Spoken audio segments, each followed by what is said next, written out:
Minsan ang biyahe hindi lang basta pag-alis. Daming mga pagsubok. Kasi kailangan mo bang maglakad papunta sa loob.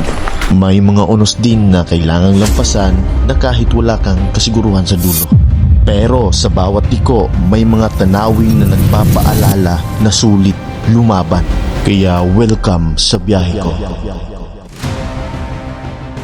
Malapit na tayo sa flight natin. Time check po, 1 AM ng madaling araw. Pupunta tayo dun sa sinasabi nating City di Mare ng Cebu City. Kaya pumasok na kami sa eroplano na aming sasakyan at muwesto na kami sa aming upuan. At pangalawang beses ko itong sakay ng eroplano at medyo kinakabahan ako.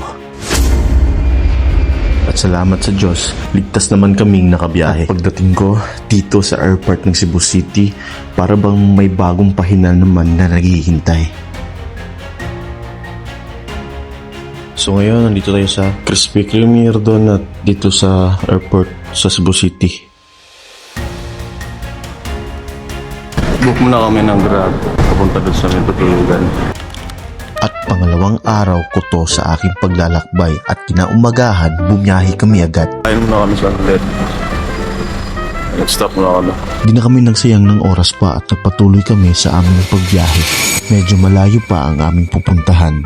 Dito na kami. Tsaka yung unang activity na gagawin, yung para maipawikan.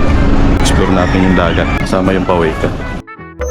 Heto ang Mualbual, isang bayan na simple lang sa mata pero sobra ang binibigay na ganda.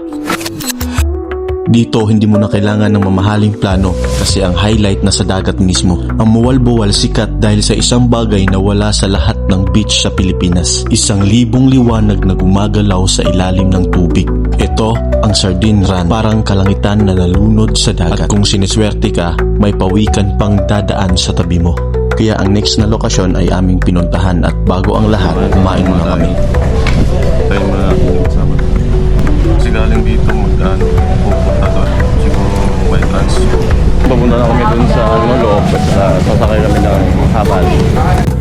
Kayong dalawa? Opo, ako lang. Yan. Okay po. At pwede ring sumakay ng habal-habal papunta doon at meron din naman naglalakad at yon ang mas pinili ko.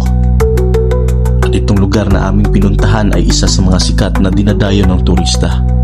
Ganda ng tubig. Kulay asul.